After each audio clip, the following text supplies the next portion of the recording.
Welcome to another session of Parent University. This session is a recording of a live session that happened on September 20th, 2023. We have some exciting guests who will share information about student substance use prevention. Any resource or link mentioned throughout the video is in the description box of this video, as well as the survey where you can send more information and request for resources. Thank you.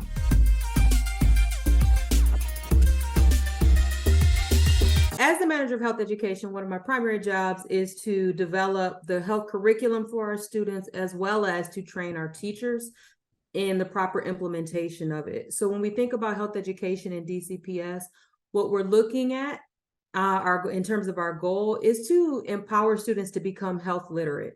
So when we talk about health literacy, we want them to be able to obtain information, interpret information, understand it, and most importantly, apply it so that they can make healthy choices throughout their lifetime. We also really want to make sure that students have some advocacy skills, so then they can turn around and to continue to empower their community, so they can empower their communities to make healthy choices as well. So when we think about our health education curriculum, our curriculum is skills-based in nature, and it's very intentional because we've recognized based on research that students might have all the information in the world, but they don't have the skills to actually use that information in a reasonable way. So we want to make sure that we're actually giving students the skills, we're teaching them the skills, and we're giving them opportunities to practice those skills as well. So the skills that we do in our curriculum all the way from pre-K all the way through high school is we're going to teach them how do you access and evaluate health information and resources. So we want students to know where to go and how to evaluate that information to determine, is this actually a good source of information? Is this a good resource for myself? When we talk about analyzing influences, we want students to look at the internal and external forces that impact their decision-making when it comes to their health. So we recognize that there are societal forces at play. We recognize that there's policies at play as well. So our students really delve into that in our curriculum. We talk about interpersonal communication, and we give students opportunities to practice those nonverbal and verbal communication skills, which include conflict resolution. They include negotiation. They also really look at refusal skills, which is really important when we start talking about alcohol, tobacco, and other drugs. We look at decision-making, so our students learn decision-making models, where one of the really important pieces of this is reflecting on their decision and did it have the impact the results that they wanted them to have. We work on goal setting, so students really understand this is what I want to accomplish in my life, and that really ties in with our self-management. So with our self-management, our students are really looking here at how do I actually accomplish what it is that I set my goals to be? And how do I actually, once I've made a decision for a skill, how do I go about really making it happen?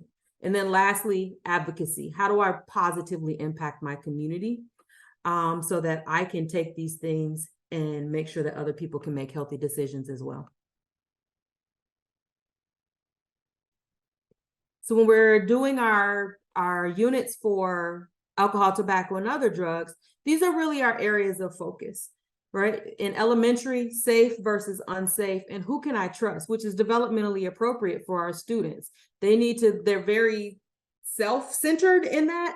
So we want them to understand, how can I impact myself? So what's safe? How do I read labels?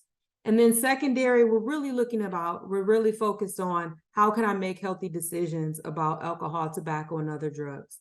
So what's important about this is many of us came up in the era of just say no, which is great, but we also know that students are going to ultimately make their own decisions.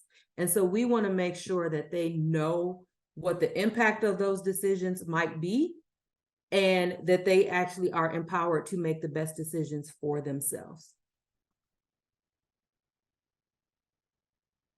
There is a lot of print on this, but what this is really getting into we're in this slide, we're breaking down the actual curriculum.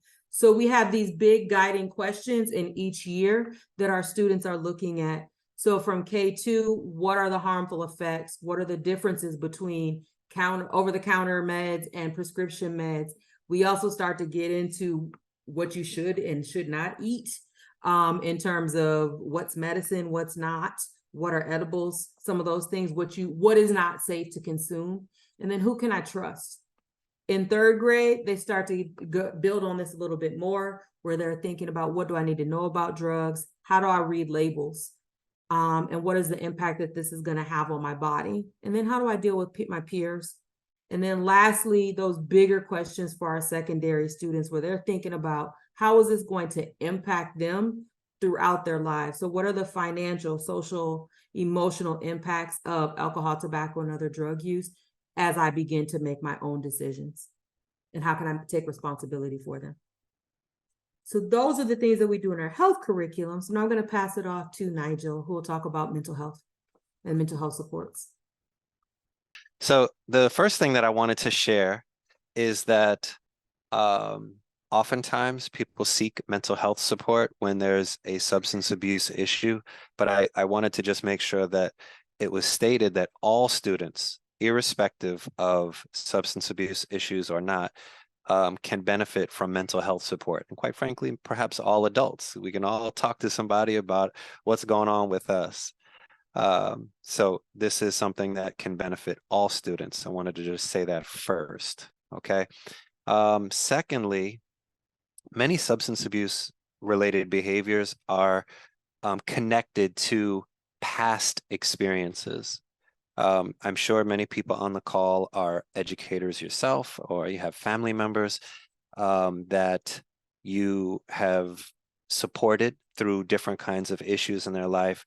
And one of the things that we know with substance abuse is that it's often used to numb the pain, numb a thought or a feeling that might come up that brings with it discomfort. So many substance abuse related behaviors are connected to previous experiences that are uncomfortable and that bring up pain and other feelings of discomfort. All right, and then lastly, I know we have many parents on the line who are adamant about supporting their children, and they ask, what can we do? What can we do? What can we do? This last point here is very specific to parents, and that is that your compassion, your understanding, and most importantly, a willingness to have difficult conversations. As a parent myself, I know that sometimes when things are brought to my attention about my children, when I have to deal with issues concerning my children that are different than the narrative that my wife and I have for our own children, that can create some challenges for us. We want to think of our kids a certain way, and we think that it may be a reflection on us. So we put it we put it on the side, and we don't sometimes want to address it. But being willing to have those difficult conversations is very important, both with yourself and with your child. Next slide, please. Okay, so next I want to just discuss what are some of the things that parents can look for at home if you're wondering, well, I wonder, does my child have any challenges with substance abuse, or have they experimented? You know, sometimes you don't really know, and you might find something, you might find some paraphernalia, you might smell certain things, you might just pay attention and your child's vibe is just different, right? But here are a few things that you can look for as parents, okay? The first part is a loss of interest in activities previously enjoyed. So maybe you have a child who used to love playing soccer, football, and now they don't want to play anymore. They're not interested in going out for the team. They're not interested in playing with their friends at the park. That's one thing you want to look for, when that interest is lost in things that they used to love and enjoy doing. Okay. The second thing you want to look for is when there are shifts in mood. But those shifts in mood, I don't mean like something one day in the afternoon that your child's mood changes. I'm talking about something that lasts longer than 2 weeks. right? So maybe they were joyous and kind of happy-go-lucky, and then for a month now, you're seeing very depressive symptoms. You're seeing a shift in a mood that's lasting longer than 2 weeks. All right. The next one is a change, a noticeable change in sleep or dietary patterns. So your child is all the time hungry or not hungry at all. Okay. And the last one is changes in personal hygiene routines and presentation. So maybe your child is, I mean, we're talking about children, so sometimes their style changes. But if you notice that maybe they're not brushing their teeth as much, maybe they're looking a little more disheveled, maybe there's some sort of shift in their hygiene, that's another thing you want to look out for. Okay, I'm going to pass it to my colleague, Mr. Ricky Brown. Thank you, Nigel. I really do appreciate it. So we know that when an incident occurs within a school building, it's our duty and our responsibility to make sure that we respond timely to those incidents. And of course, there are various types of incidents that can occur within a school building or around the surrounding community. But first and foremost, we want to activate what our emergency response protocol is, if that's applicable. And of course, how we respond to an active shooter situation is very different than how we react to a fight or someone who may have ingested some sort of a foreign substance. Then we will alert the school, the administrator, the principal, alerting MPD by either calling 311 or 911. And then we also contact our DCPS police command center. We're very fortunate that we do have our own group of police officers that do support the entire school district. And so when a school reaches out to the command center, they are able to get in contact with someone directly on the spot to dispatch an officer over to the school. Notification is then made to the instructional superintendent and other DCPS leaders, just so that we can make sure that we're giving them timely notifications and alerts of what's going on. And then from there, we do loop in our central services supports, communications, Nigel's team from the mental health and crisis team. We would loop in the health and wellness team as well, and any additional other teams throughout central services that would be able to sort of help to resolve, de-escalate and resolve the situation.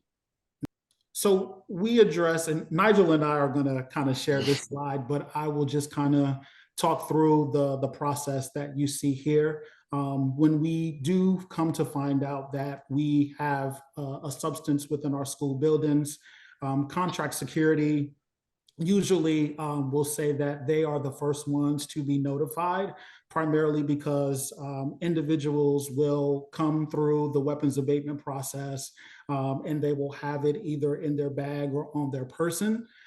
If it is caught that way, contract security, who is the first individual, will confiscate the substance. They will make notification again to our principals, assistant principals, our deans and behavior techs. A call is then made, directly to our DCPS command center and or MPD, depending on the type of substance and the amount of the substance that is on the individual. And then we do make sure that we create an incident report just so that we're tracking everything that's going on in our schools and we have a record of it. Additionally, principals or their designee will submit something into our incident reporting tool, which will then send an alert and a notification to central services to just make them aware that an incident has occurred and that we need to provide some sort of support to the school community. All right. And from a mental health perspective, every school has a mental health professional. And we use evidence-based treatments. We call them EBTs. And for substance abuse, we have several EBTs. One of them is motivational interviewing. Motivational interviewing is an evidence-based technique for helping students resolve ambivalence about behaviors that prevent them from making changes. So the idea of motivational interviewing is to turn that ambivalence about quitting into energy to quit. So that's the first. The second is one you may be more familiar with, cognitive behavioral therapy, commonly known as CBT.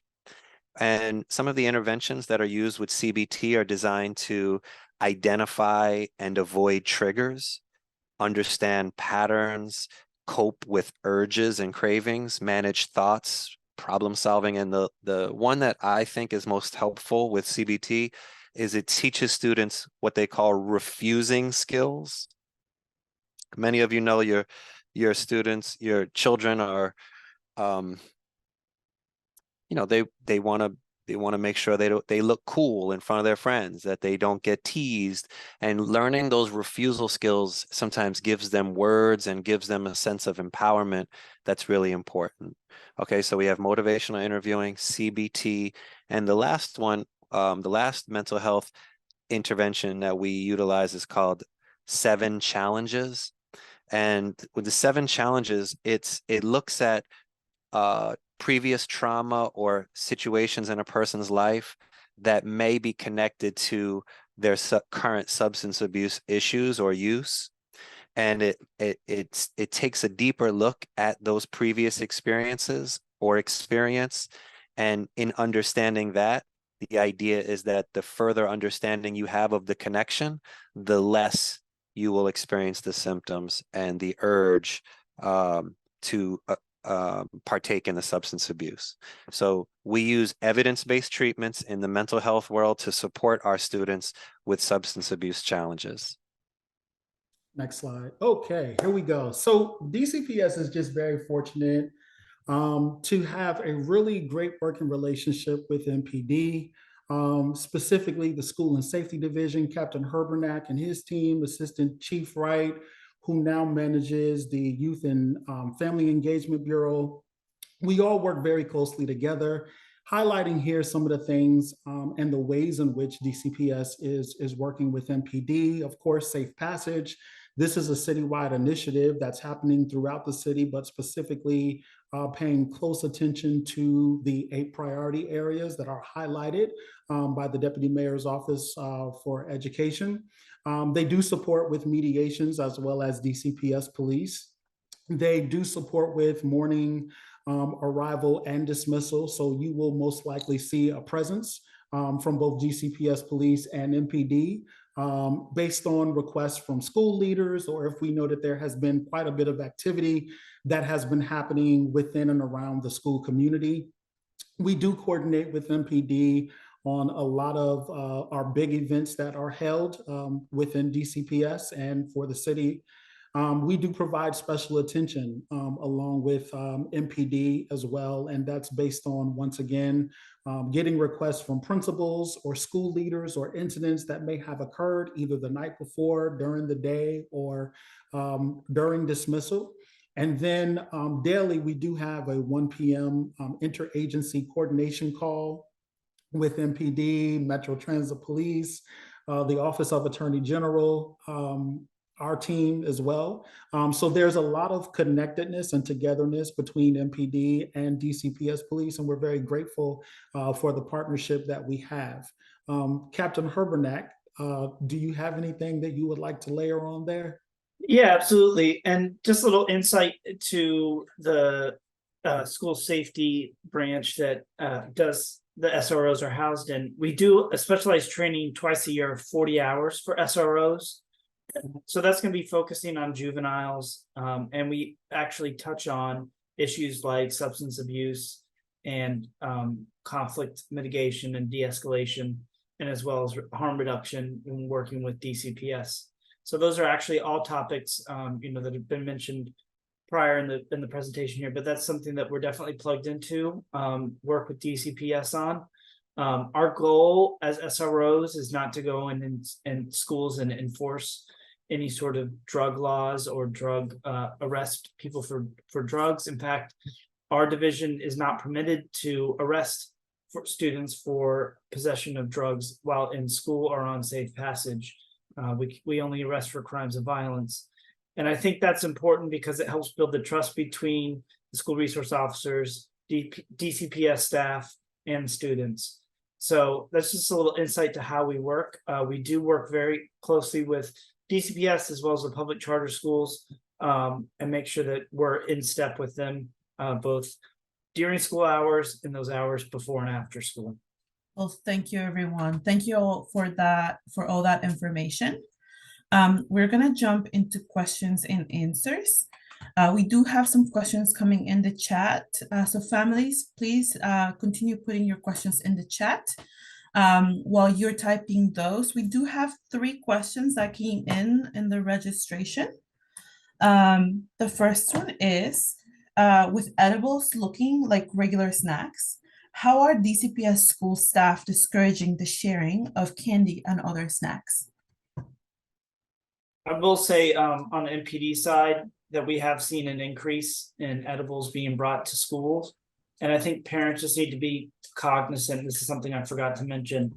A lot of these edibles look like normal food or candy, chips, even chips. Sometimes they come in soda cans. So they're in the issue is that they have sometimes very high levels of THC in them, and they can be pretty dangerous. So I think staff at DCPS is already on the lookout for that. Security, Ricky's team, and then we just like parents to just be aware when they're seeing those. Just an extra look at those items if they come into your home, to make sure that they are Doritos or gummies, gummy bears, and not necessarily THC products, which we have had some incidents. When those incidents do occur, MPD does follow up to see where the students got those. It is illegal to sell those to underage students, well, underage individuals at all. And we do follow up and do criminal investigations into people providing those. Thank you. Would the bag say like edible or THC? Is that something? If they are purchased by a dispensary, or they're manufactured, they should have contained THC, and will sometimes have the percentage or the amount and usually sometimes in milligrams. And it's important that if parents or staff think that a student has ingested and they're concerned for their health, is to say the packaging, so that when they go to the ER or see a doctor at urgent care, the doctor knows exactly what the dosage was. So if they, gummy has 750 milligrams in it and the student ate 4 gummies, they can know, okay, what's the treatment course for that, and how serious is it? Thank you.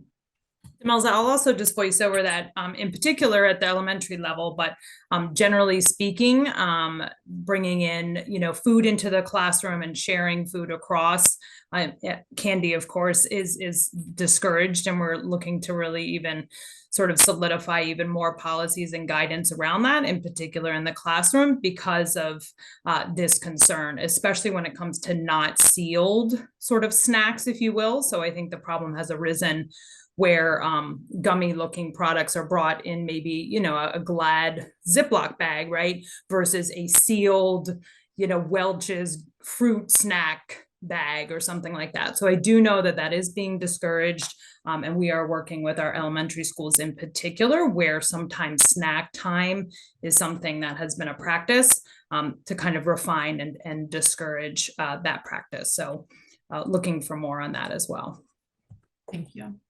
We'll move on to the next question. The next question says, how can I begin to explain to my children what drugs are and how they affect their health and life? I think, and this was actually going to be one of my impactful actions that parents could take in the wrap up, is to make sure that you're talking to your students about what they're learning in health education. Give them opportunities to practice some of those skills. So as you saw with the questions or the essential guiding questions that we ask in each unit, have those conversations with your student. Hey, if you notice who would you talk to?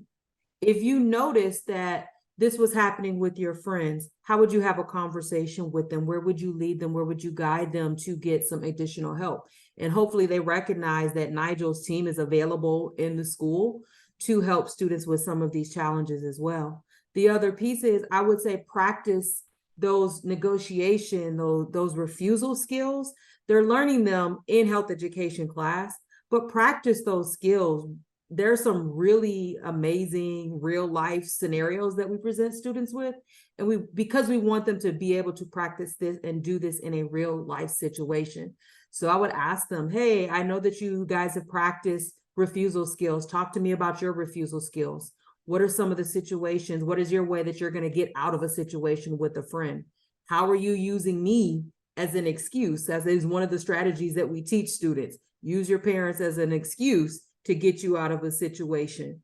Give them that freedom to use you. So I think those one of the big things that you could do to really initiate those conversations with your students.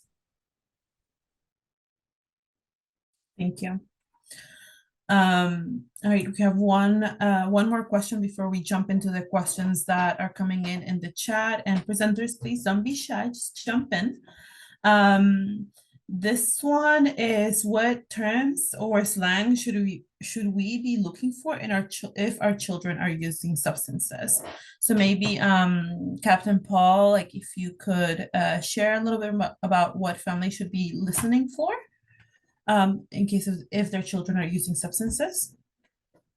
Yeah, one telltale sign is paraphernalia. So things for marijuana, are obvious things like rolling paper, extra lighters. Another telltale sign for some things more serious like fentanyl are little plastic baggies.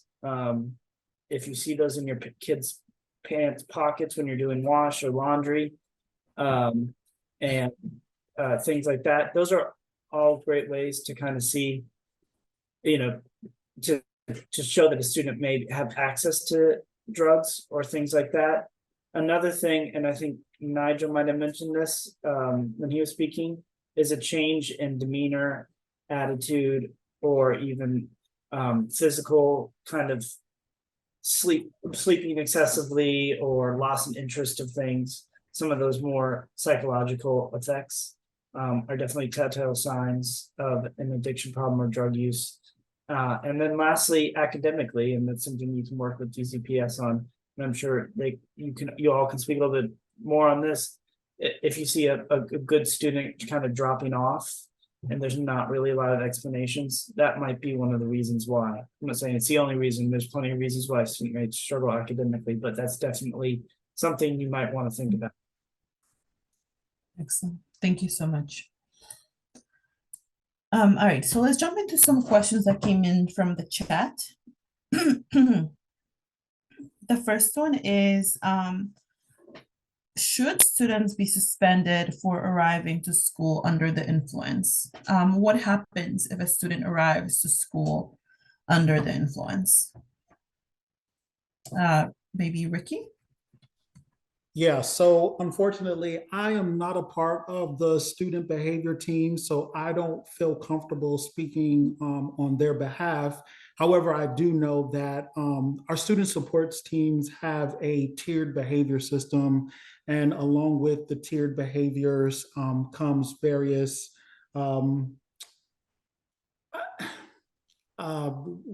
there comes a discipline along with it. And so I am not able to articulate what that is because I'm not familiar. However, I think that that's definitely a question that we can definitely take back to the team to make sure that we can clearly spell out what the response would be from a school-based perspective so that folks are well aware and know. Thank you. Another question we have is, when should a student's substance use cause concern, specifically cause concern to DCPS staff to report to CPS? Is it ever reported to CPS? Yeah, so it should always be reported to CFSA, in my opinion, because a student is it's a minor who is not able to consume, ingest any sort of substance. And so as you are making those notifications, or as schools are making their notifications to MPD, to the command center.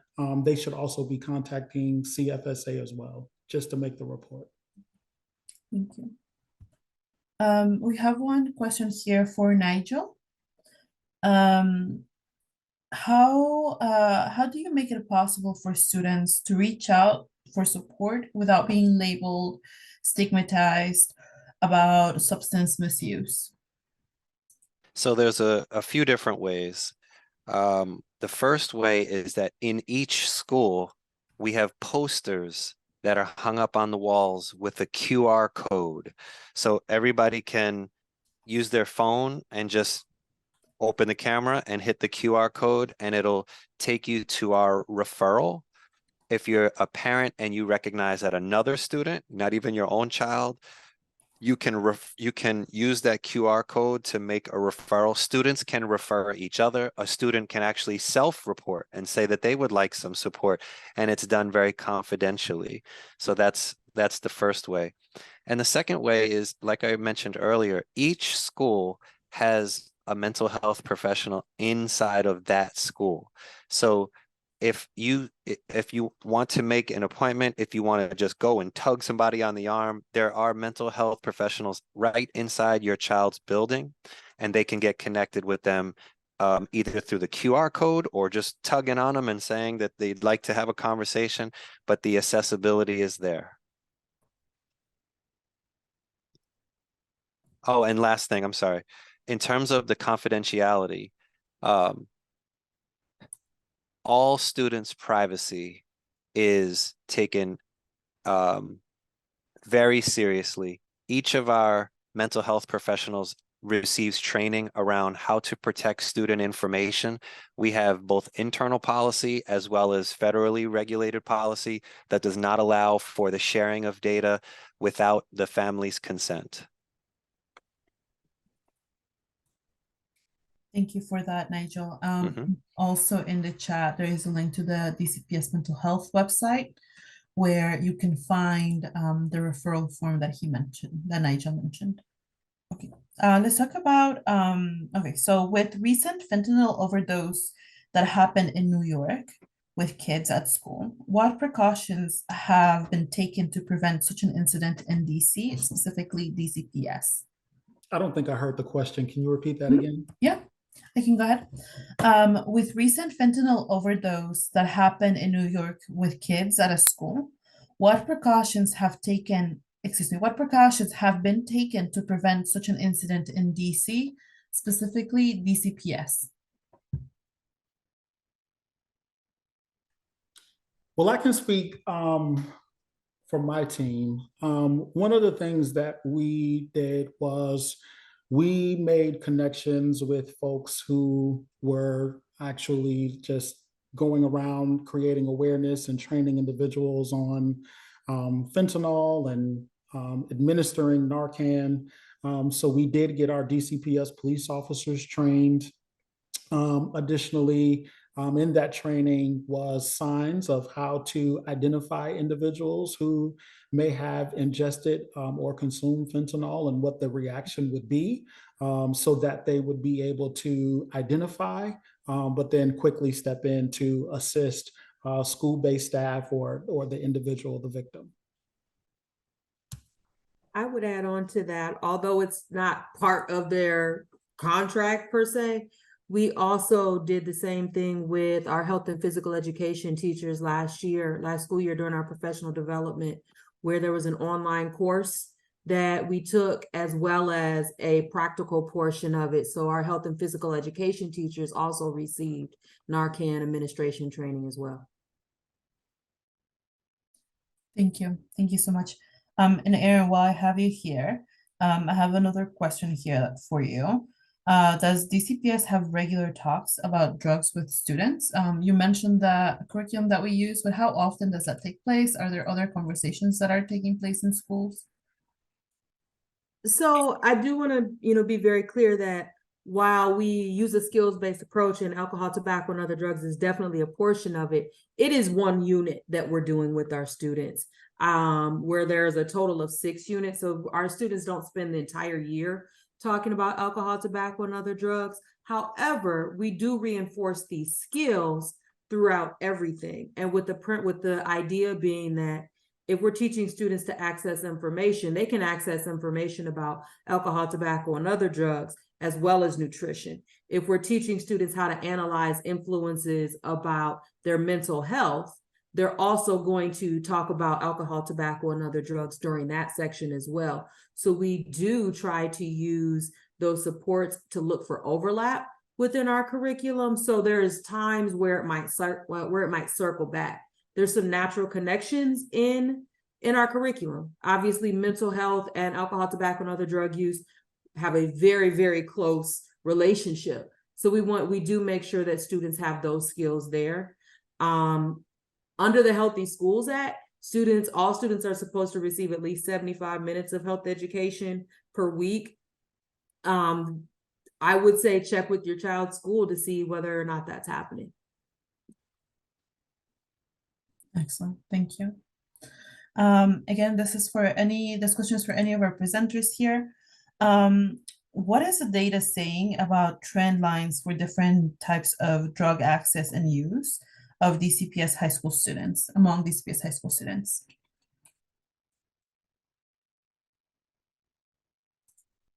I'll hop in really quickly on this. We do have a resource that students take, which is the YRBS, Youth Risk Behavior Surveillance tool that students take, where they are surveyed to ask certain questions. That data is available on OSSI's website. I will add a caveat to that, in that during our COVID years, that was not fully administered. So you have to take some of that data with a grain of salt, because it was not fully administered to all of our students. It is getting ready to happen again this spring. So I would encourage you to make sure that your students are taking the YRBS, so that we have the data we need. We see, based on the data that OSSI has collected, it says that students are not using at a higher rate today than they were pre-legalization in DC. I think we sometimes hear the anecdotal evidence, and we think that because of what the anecdotal evidence is telling us, that there's a huge problem. I'm not saying we don't have issues. What I am saying is we have to also acknowledge that not every kid is using drugs. Not every kid is drinking or consuming alcohol. So we want to acknowledge that as well. But also with that, I will say we did revamp for our curricular side. I completely, with a team of teachers, revamped our entire approach to alcohol, tobacco, and other drugs this summer, still using a skills-based approach, but we recognize that the lessons needed to be updated. I was wondering if Captain Paul, if you had any other information to add to that answer. What we're seeing kind of is what I hinted at before, is an increase mostly in the space of marijuana use for underage folks. And then also we are seeing where we hadn't seen in the past. I don't know about whether I'd call it a trend or not, but we have seen fentanyl in some of our schools. I don't know. I'm not a statistician and I'm not a data analyst person. I can just kind of tell you from my experience. We went from, I've never heard of having fentanyl on the street or in schools, to having some of those cases last year at public charter schools and DCPS schools. So it's definitely something that's out there. And I think and just by the sheer danger of fentanyl is what concerns me the most about it. Thank you. Excellent. We do have a lot more questions coming in, and we also have, among those questions, we have recommendations and requests for more resources, for more data, for more content of this type accessible in other languages. So families, if you have any more questions or recommendations, please continue to enter them in the chat. For the sake of time, I'm going to move us to the next part of this presentation, which is a summary. We talked a lot about all the supports that are around DCPS, what's going on with our students. I just want to pause and ask our presenters in one sentence to share with us today as a caregiver, as a parent, what is the most high impact action I can take to continue this work of preventing substance use with my children? So the most high impact action you can take as a parent is to pay attention, to notice any shifts and changes in your child. Pay attention to the new people that they may be hanging out with that you don't get the best vibe from. Pay attention to the way that they're presenting themselves in terms of hygiene. As I mentioned earlier, pay attention to any big shifts in mood or diet or sleep. And recognize that a lot of times substance abuse is connected to past experience or experiences of trauma. And if we can get students the support to address the trauma, you can increase the likelihood of reducing their symptoms and reliance upon substance abuse to numb the pain that's connected to that trauma. I would say the most high impact action you could take from the curricular side is to ask your students the skills that they're practicing in their health education class and practice those skills with them. The more students practice, the more likely they are to actually respond in that way when they're faced with it in a real life situation. So that's one of the reasons we do practice in school, practice at home as well. Thank you. Ricky? Yeah, have real talk with your children. And if you don't know exactly where to go to get help, go to the schools to request resources, to request supports. It's okay to ask for help.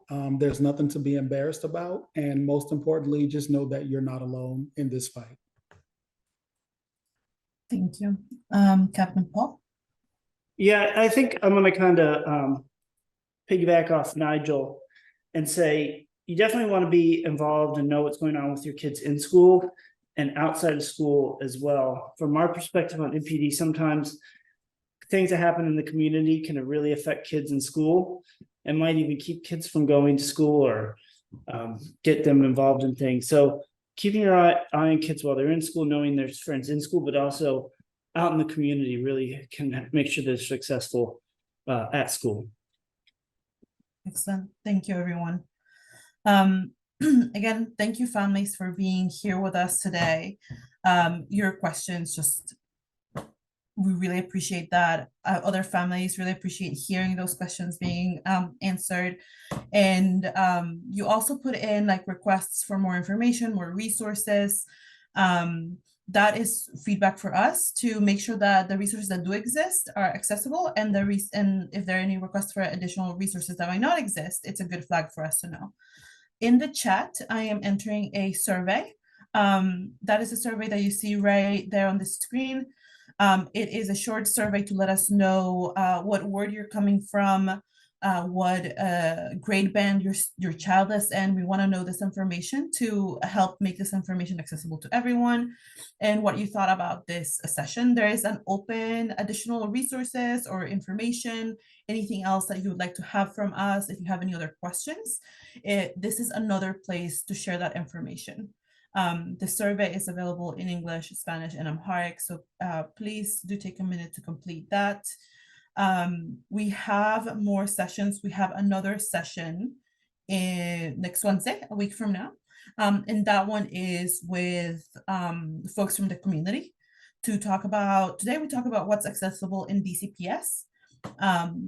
On Wednesday, we're going to talk about what is accessible in the community to prevent substance use among youth. And as always, please follow us on our social media channels. We're always there. If you send us a message through there, I'm the person who responds. So I really look forward to getting your messages there. And I think that's about it. Oh, and you'll find a recording of this on YouTube. So please, be on the lookout. Thank you, everyone.